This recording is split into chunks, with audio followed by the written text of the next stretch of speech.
नमस्ते, मैं दीप्ति शर्मा एक बार फिर आप सबके सामने हाजिर हूँ व्याकरण सिखाने की अगली कड़ी लेकर। आज जो विषय हम लोग व्याकरण सिखाने के लिए लेकर आए उस विषय का शीर्षक है निपात। निपात क्या होते हैं? किसी भी बात पर अत्यधिक भार देने के लिए हम लोग जिन शब्दों का प्रयोग करते हैं उसे निपात कहते हैं, जैसे तक, मत, क्या, हाँ, भी, केवल इत्यादि। और इसका उदाहरण देखिए, जैसे हम लोगों ने एक वाक्य कहा कि तुम्हें आज रात रुकना पड़ेगा, पर अगर इसमें निपात जोड़ दिया जाए तो वो कैसे करेंगे? तुम्हें आज रात रुकना ही पड़ेगा, अर्थात रुकने पे, कार्य पे ही जोड़ देने से अत्यधिक भार दिया जा रहा है। तुमने तो हद कर दी, कल मैं भी आपके साथ चलूंगा, इत्यादि। यास्क मुनि ने के अनुसार नाम, आख्यात, उपसर्ग और निपात वर्ग बताए हैं। आज तक जितने भी शब्द वर्गीकरण किए गए हैं उनमें इन चारों का बहुत महत्वपूर्ण स्थान है। वैसे भाषा में दो तरह के शब्द प्रमुख होते हैं, जैसे नाम और आख्यात, संज्ञाएं और क्रियाएं। दूसरे दर्ज पे है उपसर्ग और निपात।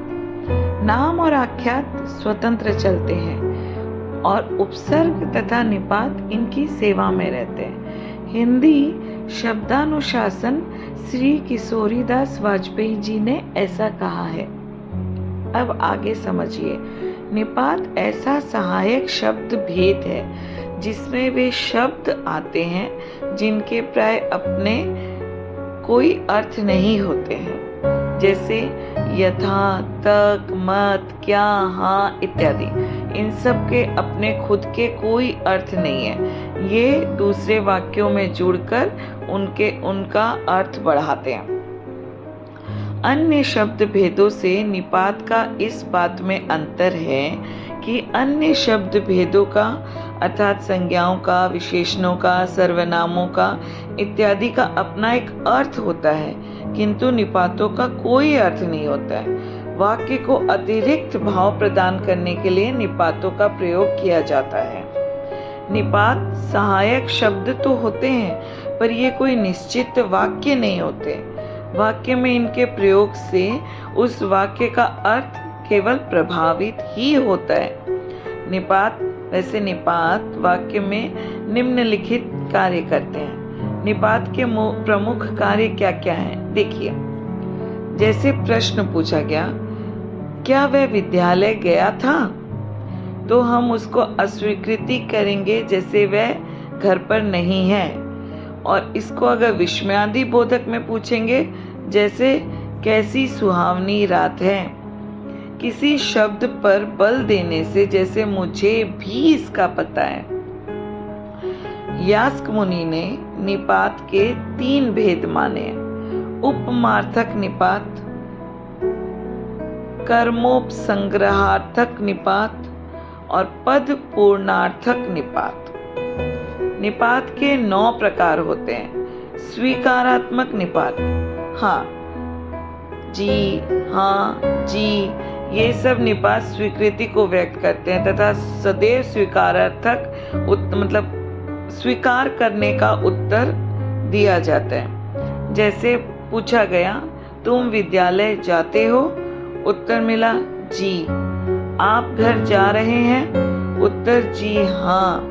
जी तथा जी हाँ निपात विशेषकर आदर सूचक स्वीकारार्थक उत्तर के समय प्रयुक्त होते हैं। अब आता है दूसरा प्रकार, नकारात्मक निपात, जैसे नहीं, जी नहीं इत्यादि। निषेधात्मक निपात, मत, आज आप मत जाइए, मुझे अपना मुंह मत दिखाइए इत्यादि। आगे है आदरार्थक निपात, क्या, न, जैसे कि तुम्हें वहां क्या मिलता है। और न का प्रयोग कैसे करेंगे? तुम अंग्रेजी पढ़ना नहीं जानते हो ना, इत्यादि। तुलनात्मक सा, इस लड़के सा पढ़ना कठिन है। विस्मयार्थक निपात, क्या और काश, क्या सुंदर लड़की है, काश वह न गया होता इत्यादि। बलार्थक या परिसीमिक निपात जैसे तक, भर, केवल, मात्र, सिर्फ, तो, भी, ही इत्यादि।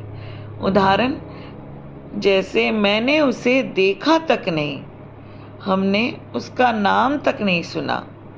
मेरे पास पुस्तक भर है, उसको अपनी कॉपी भर दे दो।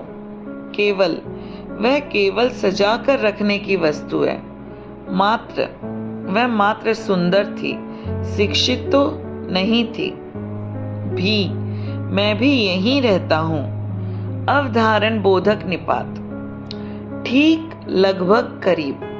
ठीक, ठीक समय पर पहुंचा, ठीक 5,000 रुपए उसने दिए, ठीक 5 बजे के पहले वो आ गया।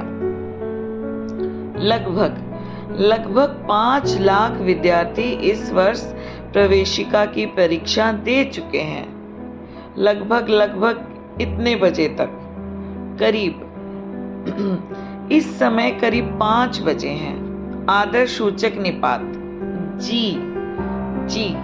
यह निपात व्यक्तिवाचक या जातिवाचक नाम, उपाधि तथा पद आदि सूचित करने वाले संज्ञा शब्दों के साथ प्रयुक्त होता है। जैसे कि नाम, अगर नाम को सूचित करना हो, इंदिरा जी, और अगर किसी जाति को सूचित करता है जैसे गुरु जी, डॉक्टर जी, और उपाधि को, पद को सूचित करता है जैसे वर्मा जी इत्यादि।